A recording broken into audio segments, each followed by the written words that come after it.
బెత్లెహేములో Ruth చేసిన పని ఏంటో తెలుసా? బోయాజు పొలంలో పరిగేరుకుంది.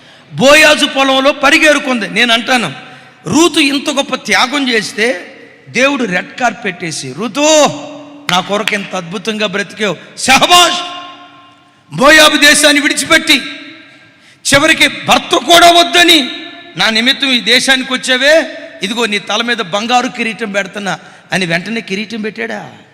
కిరీటం పెట్టకపోగా యాజకురాలుగా ఉన్నప్పుడు అనేక మందికి సహాయం చేసిన చేతులు ఇప్పుడు పిడికిడి మెతుకుల కోసం బోయాజు పొలంలో పరిగెరుకుంటుంది.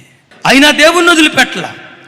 ఓ రకంగా కృంగిని స్థితిలో ఉన్నప్పుడు బోయాజు ద్వారా దేవుడు రూతుతో మాట్లాడాడు. ఏమని మాట్లాడాడు? రూతు, భయపడకో, ఇశ్రాయేలీయుల దేవుడైన యెహోవా రెక్కల క్రింద సురక్షితంగా ఉండునట్లు వచ్చావు, ఆయన నీకు సంపూర్ణమైన బహుమానం ఇచ్చును అన్నాడు. ఇప్పుడు రూతు ఎవరి పొలంలోకి వచ్చింది? ఏం చేయటానికి వచ్చింది? కోత కోయటానికి వచ్చిందా? పరిగెరుకోవటానికి వచ్చిందా? ఇప్పుడు పంట పొలంలో కోత కోసేవాళ్ళు ముందుంటారు. వాళ్ళు కోత కోసుకొని కుప్పలేసేటప్పుడు కింద పడిపోయిన పరిగె ఉంటుంది చూసారా? ఆ పరిగెరుకోవటానికి అందరికంటే వెనకుండి ఈ తల్లి పరిగెరుకుంటుంది. బోయాజు పొలంలో రూతు స్థానం లాస్ట్. పని వాళ్ళందరూ ముందున్నారు. నా మాట మీకు అర్థమవుతుందా? రూతు ఎక్కడుంది? లాస్ట్, చిట్ట చివరుంది.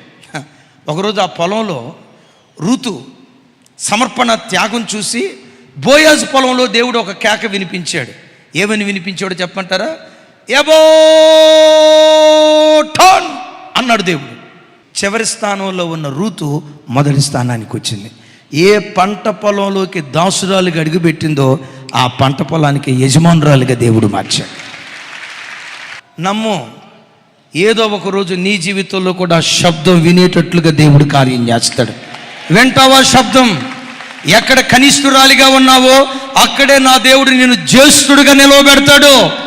ఎక్కడ తృణీకరించబడ్డావో, ఎక్కడ ఆఖరి స్థానంలో ఉన్నావో, ఎక్కడ వెలివేయబడ్డావో, వెలివేయబడిన చోటే, తృణీకరించబడిన చోటే నా దేవుడు నిన్ను మూలకు తలరాయిగా నిలవబెడతాడు.